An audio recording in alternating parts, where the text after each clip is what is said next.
एक गांव था, चुपचाप, सुनसान, हवेलियां खाली, दरवाजे बंद। रात को हवा में सिसकारियां, पेड़ झुकते हुए जैसे डर के बोल रहे हों। लोग कहानियां सुनाते थे, एक चड़ेल की। वो चड़ेल इस गांव की मालिकन।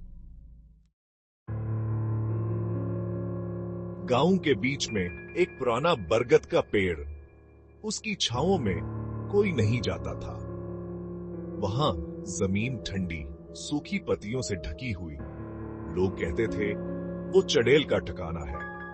वो पेड़ जैसे एक अंगली आसमान की तरफ, और उसके नीचे चड़ेल का राज। रात को इस पेड़ से आवाजें आती थी, कभी रोना, कभी हंसना, कभी चीखना। गांव वालों ने बहुत कोशिश की इस चड़ेल को भगाने की, पूजा की, मन्नत मांगी, लेकिन कुछ नहीं हुआ।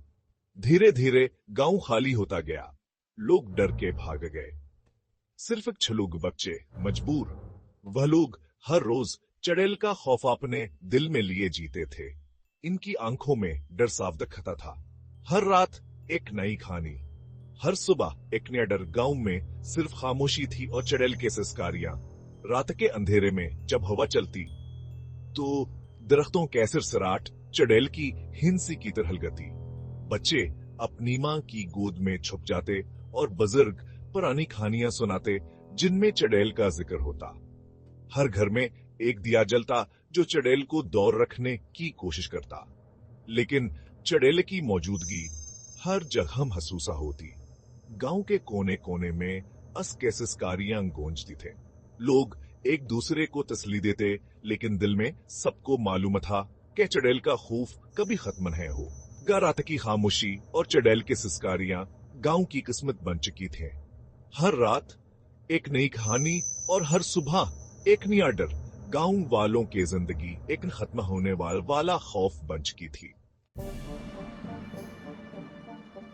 एक दिन एक अजनबी आया गांव में। इसके बाल लंबे, आंखें तेज और चेहरा पर सुकून। इसने गांव वालों से चड़ेल की कहानी सुनी। इसके चेहरे पर कोई डर नहीं था, सिर्फ एक तसल्ली। गांव वालों ने इसे रोका, यहां से चले जाओ, ये जगह अब श्रापित है। लेकिन वो मुस्कुराता रहा, मैं यहां इसी चड़ेल से मिलने आया हूं। रात को वो अजनबी बरगद के पेड़ के पास गया। गांव वाले अपने घरों में छुप गए। हवा तेज हुई, पत्तियां गिरने लगे और पेड़ हिलने लगा। एक भयानक रोशनी पेड़ से निकली। चड़ेल अपने असली रूप में सामने खड़ी थी, बाल आग की तरह, आंखें लाल और हाथ में एक खंजर चमकता हुआ। चड़ेल ने चीख कर कहा, कौन है तो? मेरी नींद क्यों खराब की?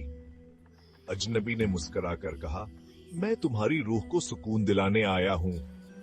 चड़ेल हंसने लगी, सुकून?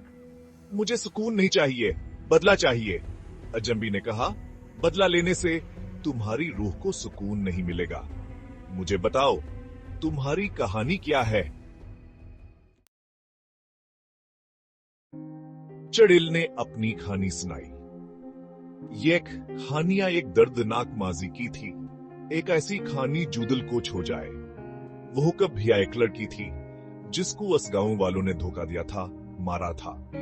उसके ख्वाब चिकनाचूर हो गए थे और उसका दिल टूट गया था। अस्केर वह बदल हलीने के लिए चड़ेल बन गई। उसकी आंखों में इंतकाम की आग जल रही थी और उसका दिल नफरत से भर गया था। अजनबी ने इसे समझाया कि बदला लेने से कुछ नहीं होगा। इसने कहा कि हिनफरतावर गस्हा सिर्फावर सिर्फ मजीद दर्दावर तकलीफ लाते हैं। इसने चड़ेल को परसकून करने की कोशिश की, इसे माफ करना सिखाया। इसने कहा कि माफ यही वह रास्ता है जो सुकूनावर अमन की तरफ ले जाता है। धीरे धीरे चड़ेल का गुस्सा कम होने लगा। इसने महसूस किया कि माफी में एक अजीब सी ताकत है जो दिल को हल्का कर देती है। जब सुबह हुई तो चड़ेल गायब थी। इसकी रूह को सुकून मिल गया था और वह आजाद हो गई थी। सास रफाए खूबसूरत लड़की का साया हवा में घूम रहा था। वो साई हास्की रूह की आजादी की अलामत था जब अब अमनावर सुकून में थी। गांव वालों ने अपनी गलती मान ली। उन्होंने महसूस किया कहान के रवैये ने चड़ेल को तकलीफ पहुंचाई थी। उनके दिलों में पछतावा था और वह अपनी गलती सुधारने के लिए तैयार थे। उन्होंने चड़ेल से माफी मांगी और अस्केरोह की सुकून के लिए दुआ की। उनकी दाएं खलूस से भरी हुई थी और वह उम्मीद करते थे कि चड़ेल उनकी माफी कबूल कर लेगी। इनकी आंखों में आंसू थे और दिलों में सच्ची तुब्बा को भा गा फिर से जिंदगी लुटाई। दरख्तों पर परिंदे चहचहाने लगे, बच्चे खेलने लगे और हर तरफ खुशी की लहर दौड़ गई। गांव के लोग एक दूसरे के साथ मिलकर काम करने लगे और हर तरफ मोहब्बत और भाईचारे का माहौल बन गया। लोग खुश थे और चड़ैल का खौफ हमेशा के लिए खत्म हो गया। अब वो हर रात को भी सुकून से सो सकते थे और दिन में बगैर किसी खौफ के अपने काम कर सकते थे। उनके दिलों में अमनावर सुकून था। वह जनबी चुपचाप गांव से चला गया। उसने किसी से कुछ नहीं कहा, बस खामोशी से अपने रास्ते पर चल पड़ा।